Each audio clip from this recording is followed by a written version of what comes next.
बिस्मिल्लाहिर्रहमानिर्रहीम। अस्सलाम वालेकुम। कैसे हैं आप सब? उम्मीद करती हूँ सब ठीक ठाक होंगे और खैरियत से होंगे। मैं हूँ निशा अंसारी और आप देख रहे हैं निशा लव कुकिंग।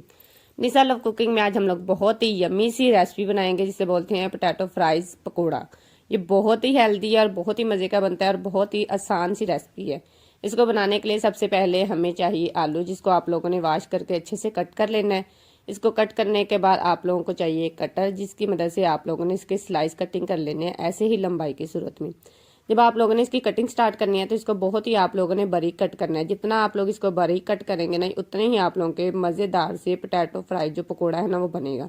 क्योंकि अगर इसके हम लोग स्लाइस मोटाई में कटिंग करेंगे ना तो वो इसमें जो क्रिस्पीपन है ना वो नहीं आएगा। इसको आप लोगों ने ऐसे ही लंबाई की सूरत में सारे आलू को अच्छे से कट कर लेना है और इसको आपने पहले ही वॉश करना है। कट करने के बाद आपने इसको वॉश नहीं करना। उसके बाद हम लोग इसमें स्पाइसेस ऐड करेंगे, जिसमें शामिल है नमक और पिसी मिर्च। इसमें बहुत ज़्यादा स्पाइसेस नहीं जाएंगे, सिर्फ ये 2 स्पाइसेस हैं, इसमें सिर्फ यही शामिल करने हैं। उसके बाद आप लोगों ने इसमें कॉर्नफ्लोर ऐड करना है।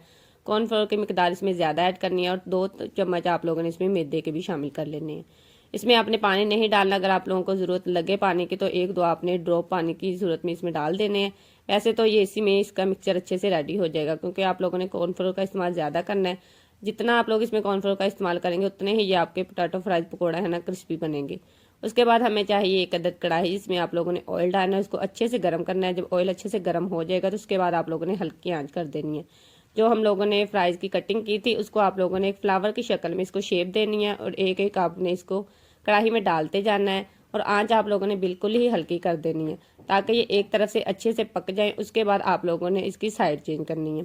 इसको आप लोगों ने वैसे हाथों की मदद से ही एक फ्लावर की शेप दे लेनी है, क्योंकि इससे जो इसकी शेप है वो बहुत प्यारी होगी और इसकी जो क्रिस्पीपन है ना वो ऐसे ही बरकरार रहेगा।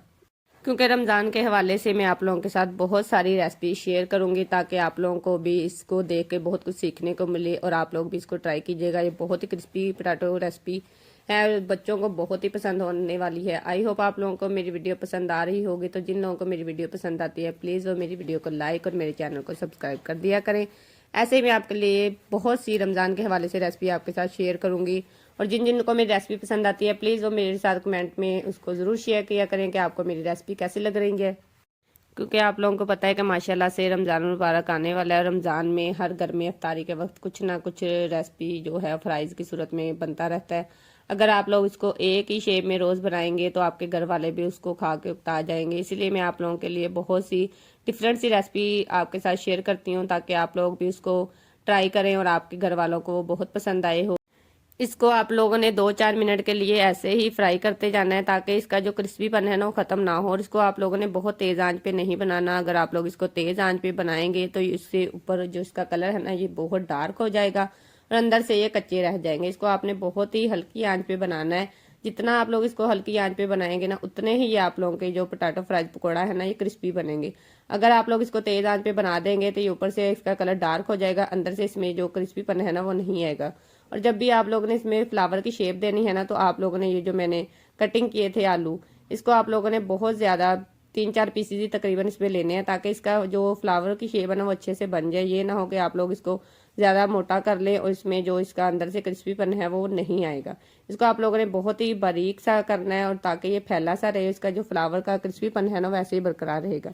तो लीजिए हमारे मज़ेदार से पोटैटो फ्राइज पकौड़ा रेडी हो चुके हैं। अब हम लोग इसको डिश आउट करेंगे। जब भी आप लोग कोई भी रेसिपी घर पे ट्राई करें तो इसकी जो लास्ट लुक है ना वो आप लोग बहुत ही ब्यूटीफुल सी, ताकि इससे जो आपकी कुकिंग की नफासत है ना वो लोगों के सामने आती है और लोग इसको देखते हैं कि आप लोग कितनी सफाई से अपनी कुकिंग को इंजॉय करके बनाते हैं और लोग आपकी इस नफासत को देख के बहुत खुश होते हैं।